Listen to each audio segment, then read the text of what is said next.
अब एक ऐसी खबर जिसके सामने आने के बाद झारखंड में हड़कंप मचा हुआ है।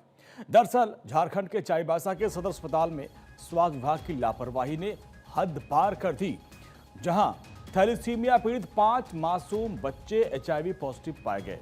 और इसमें भी हैरानी की बात यह है कि ये बच्चों को संक्रमित खून चढ़ाया गया था। अब मुख्यमंत्री हेमंत सोरेन ने सिविल सर्जन समेत संबंधित अधिकारियों को निलंबित कर दिया है। पीड़ित बच्चों के परिवार वालों को 2-2 लाख रुपए आर्थिक मदद देने का निर्देश दिया। संक्रमित बच्चों का पूरा इलाज राज्य सरकार करवाएगी। साथ ही मुख्यमंत्री सोरेन ने कहा कि बच्चों की जिंदगी से खिलवाड़ किसी भी सूरत में बर्दाश्त नहीं किया जाएगा। दोषियों पर कड़ी से कड़ी कार्रवाई की जाएगी। साथ ही झारखंड हाईकोर्ट ने इस मामले में राज्य सरकार के स्वास्थ्य सचिव और जिला सिविल सर्जन से रिपोर्ट मांगी है। दरअसल ये पूरा मामला 3 सितंबर का है, जब चाईबासा में थैलेसीमिया पीड़ित 7 साल के बच्चे को संक्रमित खून चढ़ा दिया गया। 18 अक्टूबर को तो उसकी जांच जब कराई गई तो वो एचआईवी पॉजिटिव पाया गया।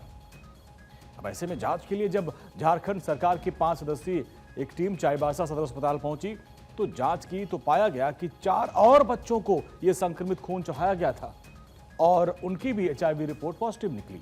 अब जांच में बात सामने आई कि चाईबासा जिले में फिलहाल 515 एचआईवी संक्रमित मरीज हैं, जिनमें से 56 बच्चे थैलेसीमिया से पीड़ित हैं। टीम में ब्लड बैंक, पीआईसीयू और वार्ड लेबोरेटरी का भी निरीक्षण किया। अब आप देखिए कि ब्लड बैंक में भारी लापरवाही, कई खामियां सामने आई हैं। इस जांच के दौरान रिकॉर्ड रखरखाव से लेकर ब्लड स्क्रीनिंग तक की प्रक्रिया में गड़बड़ियां सामने आई हैं। अब ये घटना स्वास्थ्य व्यवस्था पर बड़े सवाल खड़े करती है। लोगों में गुस्सा है कि आखिर इतने बड़े लेवल पर लापरवाही कोई कैसे कर सकता है। छोटे छोटे मासूम बच्चों की जिंदगी दांव पर क्यों लगा दी गई? क्या मासूम की जिंदगी का कोई मोल नहीं है? ये लापरवाही है या फिर एक सोची समझी साजिश? एचआईवी किन कारणों से होता है वो भी आपको बताते हैं, अब जान लीजिए।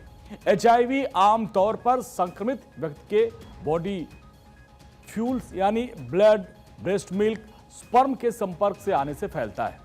यह संक्रमित प्रेग्नेंट महिलाओं के लिए भी बच्चों में फैल जाता है। अब इसके फैलने के अन्य कारण भी हैं, जिसको हम आपको विस्तार से समझाते हैं। जो सबसे महत्वपूर्ण कारण है वो है असुरक्षित यौन संबंध। संक्रमित व्यक्ति से खून, इलाज में इस्तेमाल नीडल्स, सिरिंज साझा करने से और एक ही सुई से कई लोगों को टैटू बनाने से भी ये फैलता है।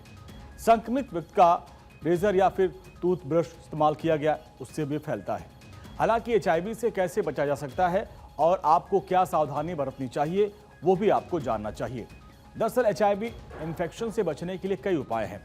इनमें सबसे महत्वपूर्ण है सुरक्षित यौन संबंध बनाना। नीडल, सिरिंज या फिर इंजेक्शन लगाने वाले उपकरण साझा न करना। ध्यान रखें कि ब्लड टेस्ट या फिर इंजेक्शन लगाने के लिए हमेशा नई फ्रेश नीडल इस्तेमाल की जानी चाहिए। और कोई भी डॉक्टर अगर आपको इंजेक्शन लगा रहा है तो पहले आप खुद संतुष्ट हो लें कि वो जो नीडल्स है वो नई हो।